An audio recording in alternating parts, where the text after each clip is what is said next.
Happy Monday and welcome to Reading the Bible is Easy-ish. I'm Hogan Brock, he's Harrison Litzel. We are going to be in the book of Psalms this week.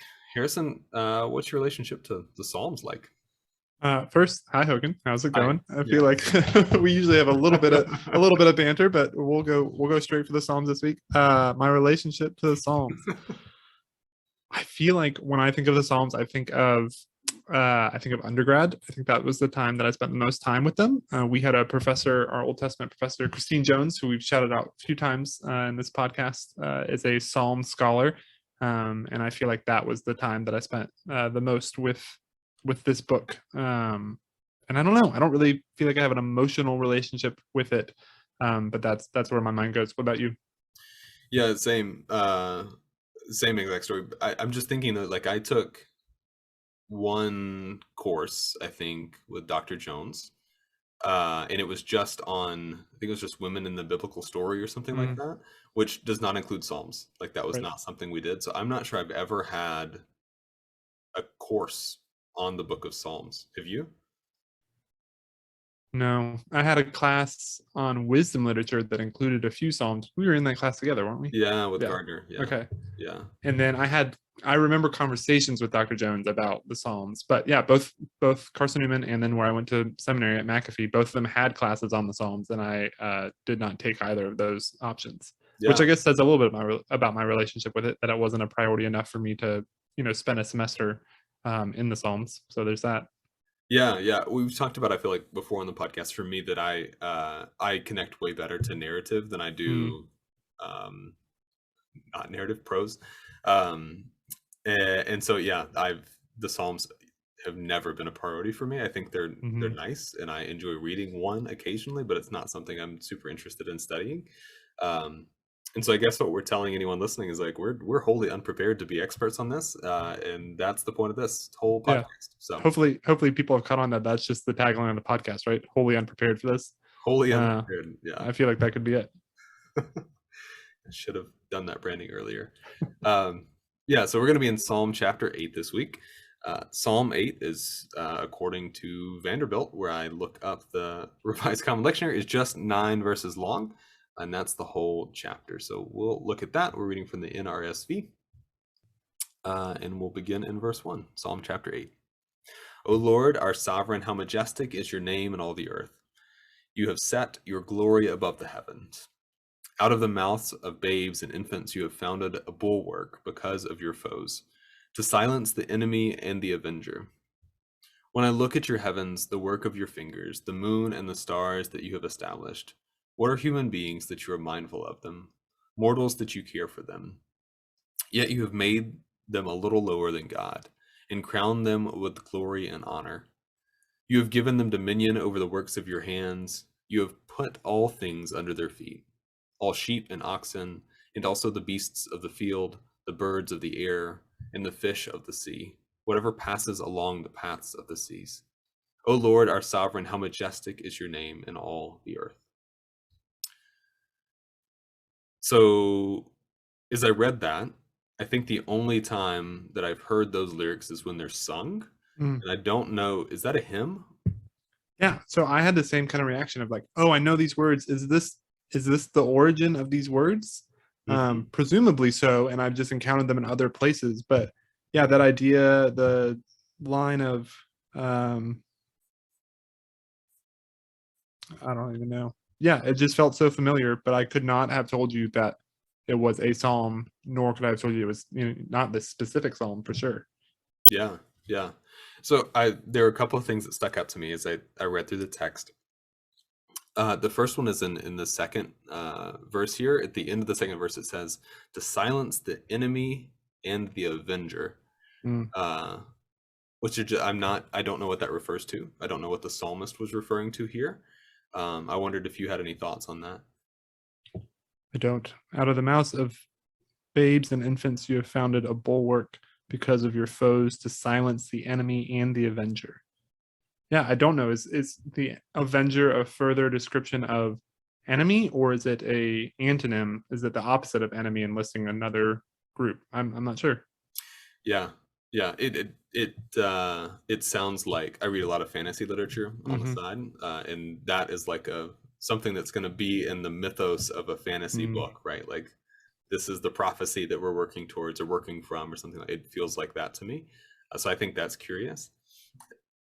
One other thing, and then I'll ask you what stuck out to you. The other thing that stuck out to me is that verse 5, you have made them a little lower, them being human beings, a little lower than God. There's just I'm interested, I guess, in the hierarchy that's kind of framed out in mm, the last part of this text. Um, like whoever's writing this has a very clear depiction or a clear idea that it's God, it's human beings, and then it's everything else. hmm. Um, and it's just interesting to see. Like I think that's a hierarchy that gets carried into the New Testament in a lot of ways, and kind of gets carried forth into a lot of theology we live with today. Um, some of which I think is kind of harmful, but it's interesting to see that in a text that's really old. So, what do you see in this text? Yeah, that I think that part in verse 4 and verse 5 is when I really started to think, I know these lines, I know this text. I could not have told you this was it. Hmm. The idea of what are human beings that you are mindful of them, morals that you care for them, and then a little lower than God. Um, yeah, it came back to me a little bit. These words, um, this is a praise, right, of God, and it made me think of when I was in church last week, 2 weeks ago. Uh, Following the shootings in Texas and Buffalo and everything that had been going on, we had a moment of silence. And then after that, our worship leader came up and just talked about the choice to praise even in moments of devastation. Um, and I kind of was grateful for having heard that from her coming into this text. I think that I have a hard time just kind of dropping the world around me and speaking words of praise to God. I think that I am much more quick to accuse than praise. And so I'm grateful having her words in my ears made this text a little bit more approachable for me. And then, yeah, what you were talking about of humans being a little bit lower than God, having domain over the works of God's hands.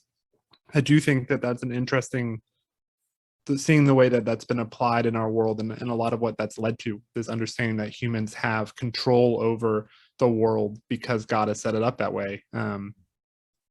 Even if there is some truth to that, I think that we've distorted it in a lot of ways and wrecked a lot of damage based on this understanding of our place in the world.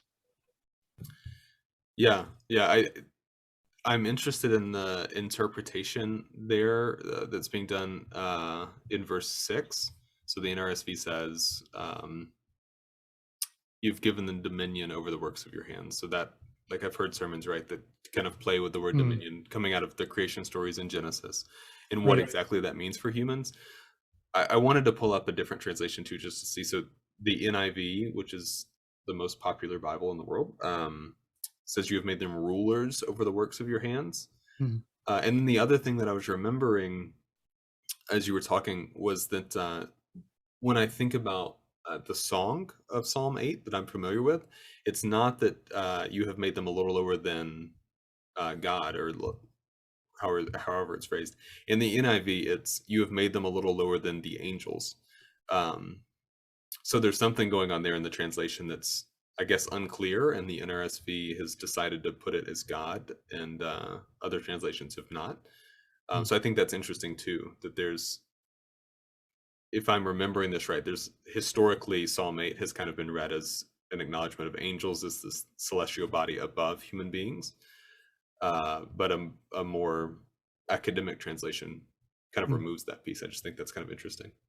Yeah, that clarifies things for me because that was my thought. Was that was the line I was remembering of humans being a little lower than the angels, and I remember having conversations about that, but I had nothing to offer to it rather than other than my confusion, which is why I didn't bring it up. But yeah, in my NRSV here on the Bible app that I'm using, there's a note that says, so it says, "Yeah, you have made them a little lower than God," and there's a note that says, "or than the divine beings or angels," and the Hebrew is Elohim. Elohim being plural, which is why there'd be this conversation of, well, plural heavenly beings, if we're talking about plural in a monotheistic understanding, that can only be angels because there can't be multiple gods. But the question of whether this psalm was written from a monotheistic view or a henotheistic view would be a part of that question. But I appreciate you bringing that up, because that explains why I thought of angels, and why this whole time I was saying this must be quoted somewhere else in some slightly different way, because I Yeah. knew a little bit of a different way of saying it. But that makes sense. Yeah, and that happens, right? Like there's several quotations of Old Testament passages in the Hmm. New Testament where it's different, it's written differently. So yeah, that's an interesting thing to think about. Um, Anything else from this text that that caught your eye or you're interested in exploring? No, I Praise think word is a word that I haven't heard recently. I think it is just like this happens a lot when we're reading all kinds of texts, right? And especially poetry, when it's this combination of words that are like, that's not a word that I use ever. I don't know what to do with that word. And these ideas of who God is, where I feel Hmm. like so often I'm close to being in step with those ideas, but I'm always a little half step off, right? Of this idea of, I appreciate encountering this text this week of praise and having this moment of, that's right, this is something that we can express even in moments of devastation. But then having this little thrown in there too of Elohim. Is this gods? Is this angels? What is this space between me and the author of this text? How much space is there and under our understanding of who God is? Um, it is This text is a reminder to me of why we're able to have a conversation like this, right? Because even in just these 9 verses, there are themes and quotes and lines and words that all can take on hours of conversation if we choose to devote to them.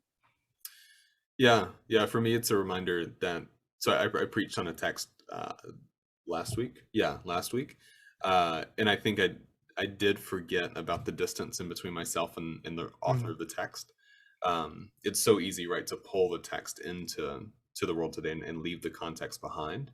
And yeah, this is a great reminder of like I have no idea what's going on here, and I'm yeah, sure the person who wrote this really had an idea in mind. right. But there's so many things that separate us culturally, not even counting time, right? That change the meaning and just make it lost to us. Yeah, so it's really interesting. I'm going to ask you a different question. We often close by asking if you were going to spend more time with this text this week, what would you do?